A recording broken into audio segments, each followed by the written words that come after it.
O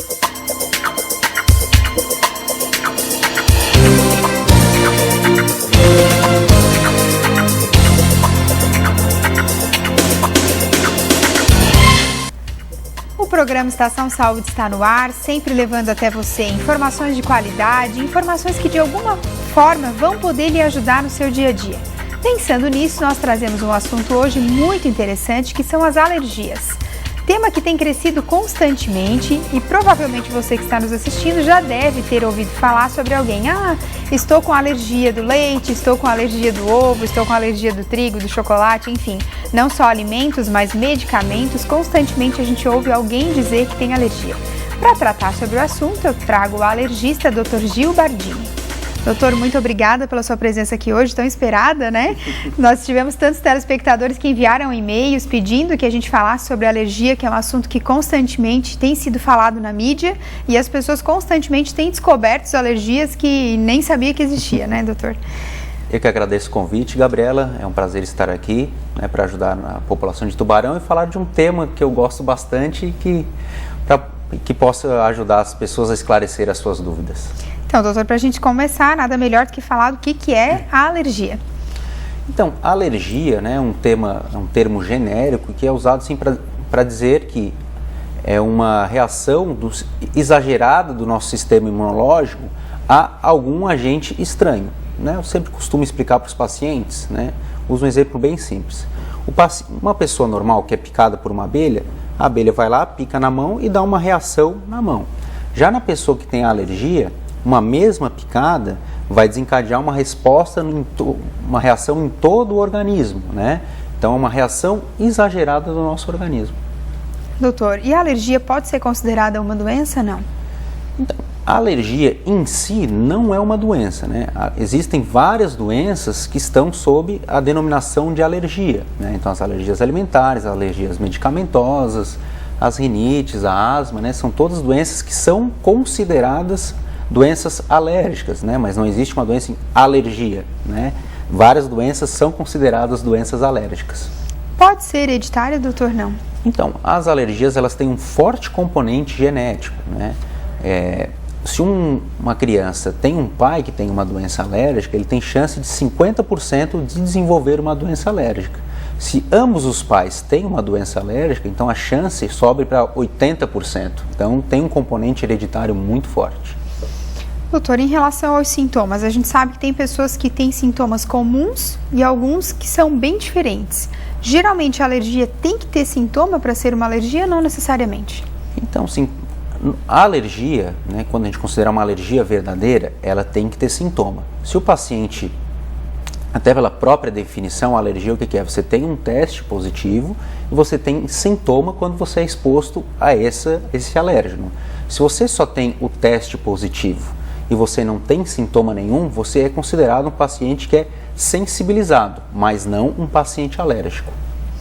E em relação às principais alergias, quais são, doutor? As doenças alérgicas mais prevalentes assim, são as alergias respiratórias, vamos dizer assim, a rinite alérgica, a asma, mas as alergias alimentares também estão bastante comuns hoje em dia, as alergias medicamentosas e as alergias dermatológicas também, dermatite atópica, dermatite de contato. E hoje em dia estão bem comuns, né, cada vez mais se estudando, as alergias gastrointestinais, por exemplo, as esofagites eosinofílicas, né, são doenças alérgicas que são bem comuns atualmente.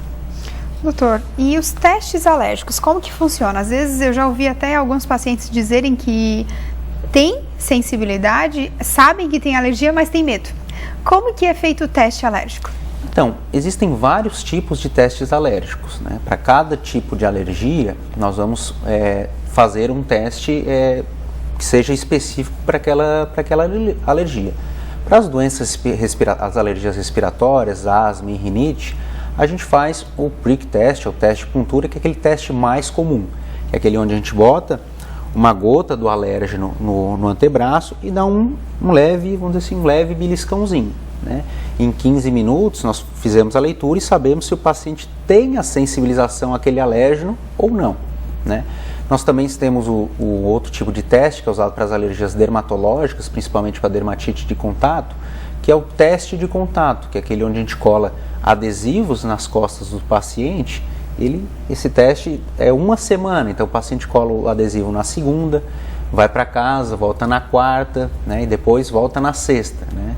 E tem os testes, às vezes que a gente chama os testes de provocação, né, que são testes mais elucidativos, porque eles dão realmente a informação se o paciente tem ou não tem alergia, que a gente faz isso principalmente com medicamentos e com alimentos, né, para confirmar se o paciente tem uma alergia, né, ou se essa alergia melhorou também, né? Só que nesses testes de provocação pelo risco, né, de acontecer alguma coisa, a gente faz em um ambiente hospitalar. Né?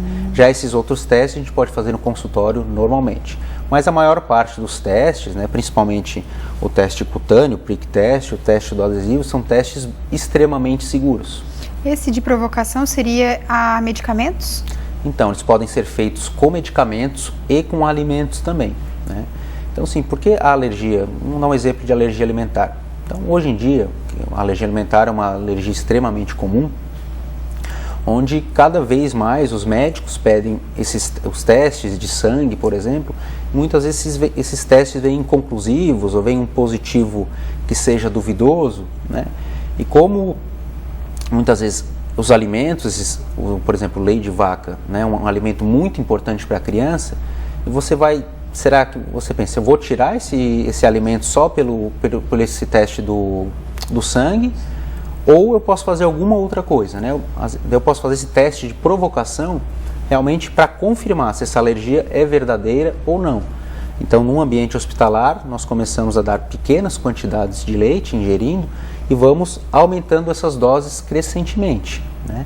E se a criança tiver uma reação, né, a gente, por estar no ambiente hospitalar, a gente consegue controlar a reação tranquilamente. Fica mais seguro. E se não tiver nada, a gente fala, não, essa criança não tem alergia ao leite e a gente não precisa tirar esse alimento, né, que é um alimento muitas vezes extremamente importante para a criança, que se tirar, o que a gente vai fazer? Né? Já, doutor, o programa Estação Saúde vai agora para um breve intervalo, mas nós já voltamos trazendo mais informações para você sobre o nosso tema de hoje, alergia. Não saia daí.